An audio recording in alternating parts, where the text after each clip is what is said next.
ଦେଖନ୍ତୁ ଏଇଟା ଆମର ମଟର ଆସିଛି। ମଟର କନେକ୍ସନ୍ ସେପଟେ ରହୁଛି।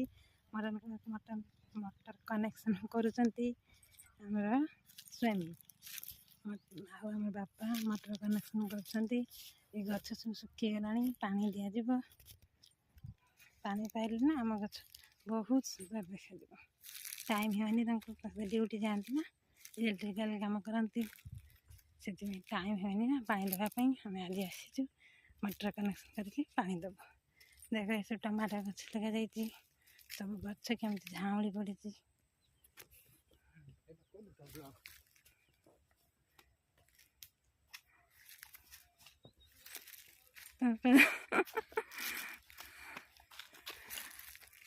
ଖରା ପ୍ରବଳ ହେଲାଣି, କାଟୁଛି ଭାରି ଖରା।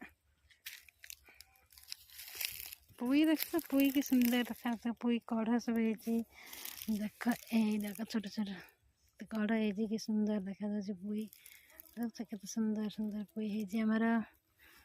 ନା ବାପା ପୁଇ ଗଛ ଯିଏ ବୁଣି ଦେଇଛନ୍ତି ପୁରା।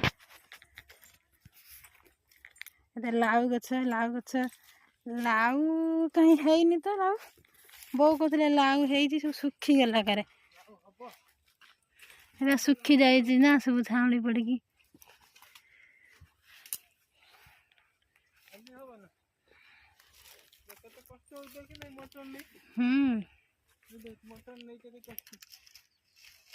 କଷ୍ଟ, ସବୁ କାମରେ କଷ୍ଟ ଥାଏ। କଷ୍ଟ କଲେ କୃଷ୍ଣ ମିଳିବେ, ନହେଲେ କୃଷ୍ଣ କୁଆଡ଼େ ପଳେଇବେ। ପୋକ ବି ଲାଗୁଛନ୍ତି, ପୋକ ବିଷ ବି ସ୍ପ୍ରେ କରିବା। ଦେଖନ୍ତୁ ନଡ଼ିଆ ଗଛ, ଏଇ ଗୋଟେ ନଡ଼ିଆ ଗଛ, ଏଇ ଆମ୍ବ ଗଛ, ବହୁତ ସାରା ଗଛ ଆମର ବାଡ଼ିରେ। ଆମ୍ବ ଗଛ, ନଡ଼ିଆ ଗଛ, ସପେଟା ଗଛ, କମଳା ଗଛ, ଲେମ୍ବୁ ଗଛ, ଫୁଲ ଗଛ, ବହୁତ ସାରା ଗଛ ଅଛି।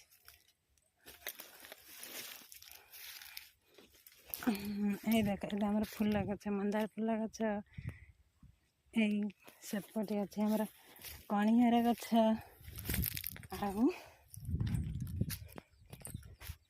ଦେଖ ଆମର ଭେସୁଙ୍ଗା ଗଛ, ଭେସୁଙ୍ଗା ପତ୍ର। ଏବେ ଆମ ଭେସୁଙ୍ଗା ଗଛ, এটা ଆମର ବେଲ ଗଛ,